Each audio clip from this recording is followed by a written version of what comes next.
Hello, my name is John Krijger and I did my master thesis about improving curve arrangements through local changes. But to explain what I did, I will first talk about some puzzles, namely the nonogram puzzle, also known as a Japanese puzzle. This is a puzzle where you have to color squares on a grid. Which squares you have to color depend on the hints given for each row or column. For instance, this row has hint 3, 1, which means that three adjacent squares have to be colored and afterwards a single square has to be colored. A variation on this puzzle is called a curved nonogram puzzle, which uses a curve arrangement. A curve arrangement is a set of curves within a border. We call the areas between curves faces, and the segments of curves between intersections is what we call edges. As with a normal nonogram, the areas we need to color are indicated by hints. However, instead of a hint per row or column, a hint is given for each side of a curve.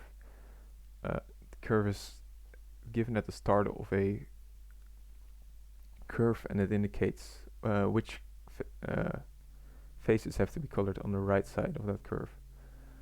For instance, this curve has the hint 7, 1 on this side, which means that first 7 faces on the right side adjacent have to be colored, and afterwards a single face has to be colored. Curved nonograms can have some features that make them quite complex as a puzzle. One of these features is a closed curve, here called blue. A closed loop is a curve that does not start or end at the border, therefore it's hard to assign a hint to them. Another feature is a popular edge pair. A popular edge pair is a pair of edges that belong to the same curve and share and are both adjacent to the same face. This face is what we call a popular face.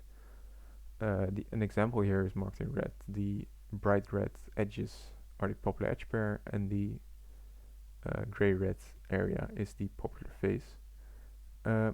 Popular edge pairs make a curved nonogram more complex because popular faces count multiple times towards the same hint. For this label,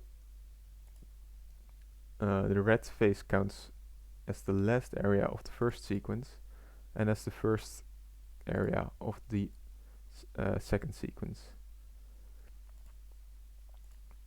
We will be removing closed loops and popular edge pairs by making local changes around the intersections between curves.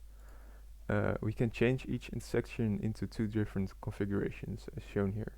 However, we want to make as few local changes to the curve arrangement as possible.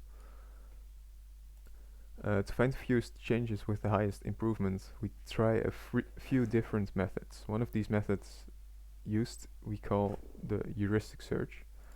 Heuristic search starts with an initial state of the curve arrangement and an empty queue. We look at all changes we can make and apply these changes to a copy of the curve arrangement. In this case, we can make 6 different changes to the initial arrangement. Afterwards, we evaluate the results of the changes. We give each arrangement a badness score based on the number of popular edge pairs and number of closed loops. We also keep track of the number of changes made and give each state a priority based on its badness and number of changes. We then add all these variations to a queue and order the queue in an increasing priority. We then take the first arrangement from the queue and repeat the iteration. We find all possible changes and evaluate the resulting arrangements. In this case, we found an arrangement with a popular edge. In this case, we found an arrangement without popular edge pairs and closed loops. This would be a solution of our search method. We can also apply this method to larger arrangements. In curve arrangements, in this curve arrangement, the border is blue and the edges that surround the picture of the puzzle are red. These red edges must stay connected, thus the changes we make to the ends of these are limited. Using the heuristic search, we found 17 changes that removed all 32 popular edge pairs from the curve arrangement. It did this in a little under 21 seconds. A curved nonogram puzzle on this resulting curve arrangement would be much simpler than the original one.